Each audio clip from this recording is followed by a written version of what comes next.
Welcome to your high-yield anatomy workout for the MRCEM Primary. Over the next few minutes, we are going to dive into 3 classic emergency department presentations. Your job? To connect the clinical signs you see directly to the underlying anatomy. All right, let's jump in. Look, in the exam, and more importantly in the ED, it's not just about what you know. It's about how fast and how accurately you can apply it. So let's get right to our first case. Our first case, a 56-year-old painter. He's come in with this worsening pain in his right shoulder. Now, you know this is a classic presentation you're going to see all the time, especially with jobs that involve a lot of repetitive overhead movement. Let's look at the specific finding. Okay, pay really close attention to the key finding here. The patient has weakness specifically when he tries to start lifting his arm. We're talking about just the first 10 to 15 degrees of shoulder abduction. Once he gets past that little hump, he's okay. So which muscle is hurt? Is it A, deltoid, B, infraspinatus, C, subscapularis, or D, supraspinatus? Think about it. Connect that clinical finding, that very specific initial weakness in abduction, to its anatomical function. Go ahead and lock in your answer. And the correct answer is D, supraspinatus. If you got that one right, excellent job. Now let's break down exactly why this is the only possible answer. This is a total classic for exams. As you can see right here, the whole game is in the range of motion. The supraspinatus is the muscle that initiates abduction. It does the heavy lifting for just the first 0 to 15 degrees. After that, the powerful deltoid muscle takes over the job from 15 to 90 degrees. Our patient's weakness was only in that initial phase, which points directly and unequivocally to the supraspinatus. So what about the others? Well, infraspinatus is a primary external rotator. You test that by having the patient rotate their arm outward against your hand. And subscapularis, that's the main internal rotator, which you test with the famous lift-off test, where they try to lift their hand off their lower back. Neither of those has anything to do with initiating abduction. All right, fantastic. Let's move on to case number 2. Now, this is a classic trauma scenario. We've got a 34-year-old man, he's been in a car crash, and he has a pretty significant long bone fracture with a very clear neurological deficit. So the key info is right there, a midshaft humerus fracture. And he can't extend his wrist and fingers. You know this as the classic wrist drop. This is a straight-up anatomy question. Which nerve is in the firing line? Is it A, median, B, ulnar, C, radial, or D, axillary? Okay, take a second. Picture the major nerves of the upper limb and where they run.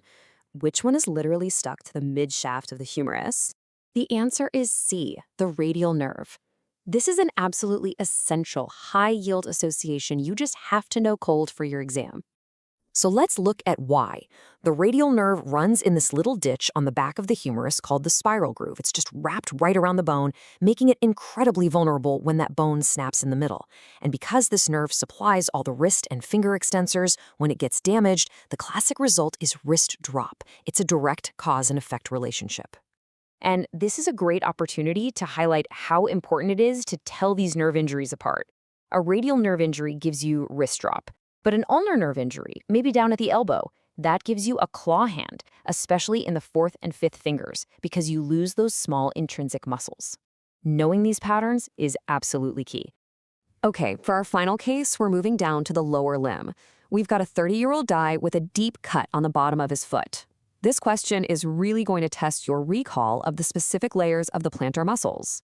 The key findings here, a deep laceration on the sole of the foot, and now he has weakness flexing his lateral 4 toes.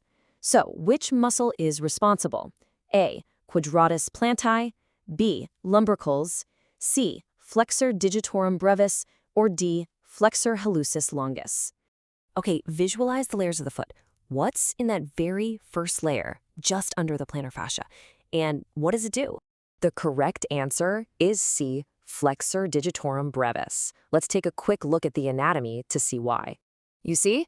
It's a perfect match. The flexor digitorum brevis is sitting right there, in that first, most superficial layer.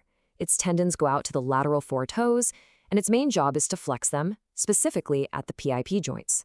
The patient's injury and his symptoms map directly onto the anatomy and the function of this one specific muscle. So let's just wrap up by taking a step back and looking at the key pattern here. In every single one of these cases, we didn't just guess. We used a systematic approach to solve the clinical puzzle. And here it is, a framework you can use every single time.